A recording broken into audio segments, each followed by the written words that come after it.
I started recording totally electronic records in 1979. I was just a kid, I was like 16 or 17 years old. And I was just, I knew that I wanted to make a record. And that was the extent of my dream at the moment, was just to make a record and, have it played and have people hear it.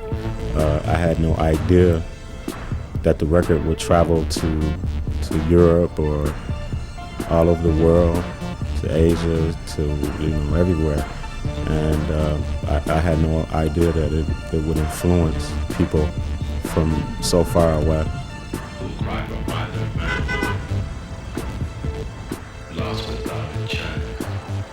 If you could just imagine what it must look like in the Titanic, I think this is a Titanic above water.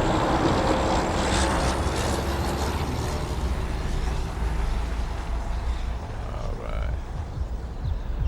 Techno City, folks, at its best. Welcome home.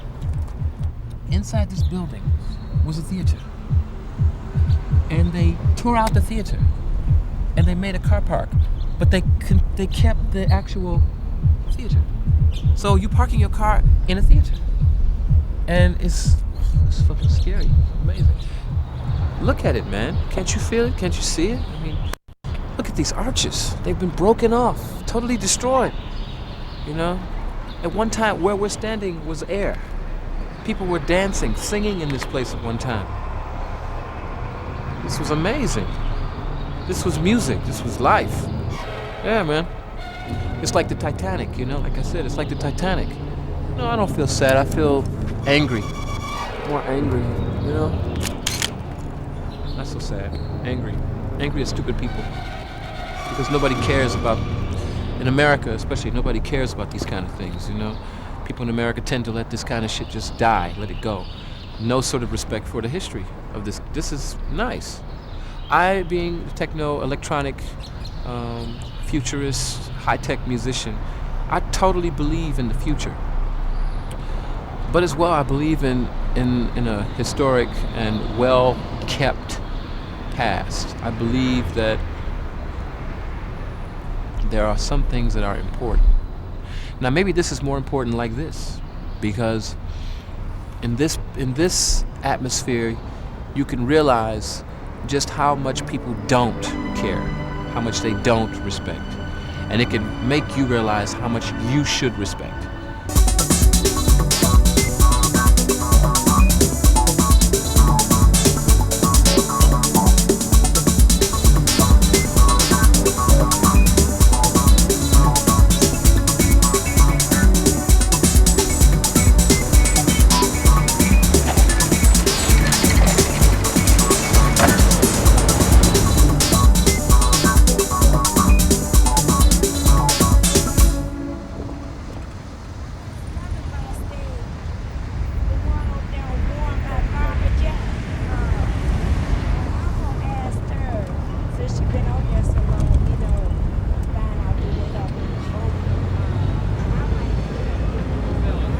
Detroit, probably as you noticed, is somewhat of a depressed post-industrial city.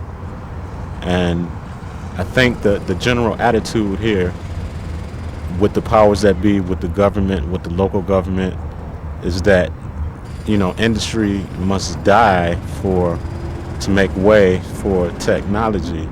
I think Detroit is a city in North America that's probably experienced the technological revolution first, and I think that it affects all of the occupants of Detroit, including the artists, musicians, and what have you. And the climate has definitely affected us, and I think that we probably wouldn't have developed this sound in any other city in America other than Detroit. And I think that's the major reason why I stay here. And I haven't moved. I mean, I could have moved away, ages ago.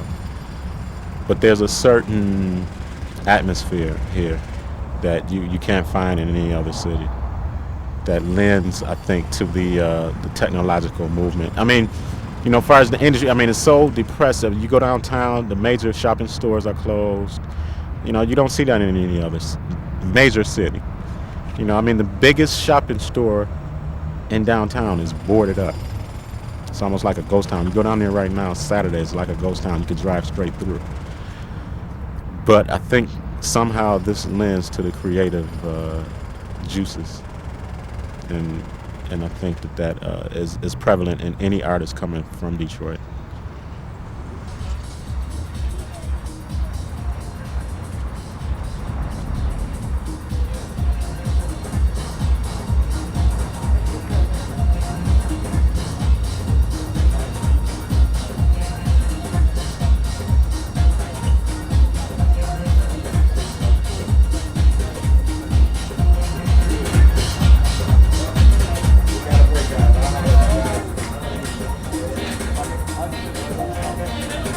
Down to Derrick's set tonight at BC's. It's my birthday. Yeah. So yeah, you gonna be down there? At the Sardine Bar? No, it's at BC's. At BC's. Yeah, it's right next to the Sardine Bar. Okay. Yeah. Right. I'll come down. All right. Fine.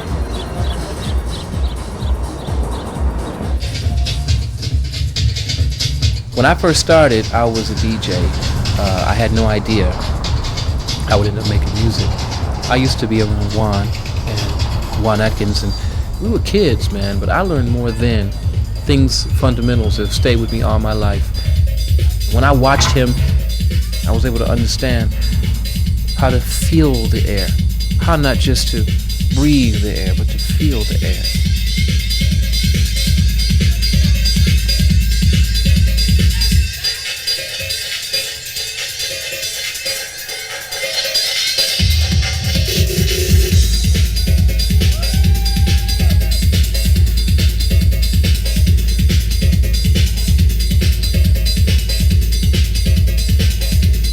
I learned the philosophy of how to make records speak to each other, how to make records sing to each other, how to make them talk to each other, how to make music out of music. And that philosophy of making music, with records, was something that carried over into my idea of making music as well.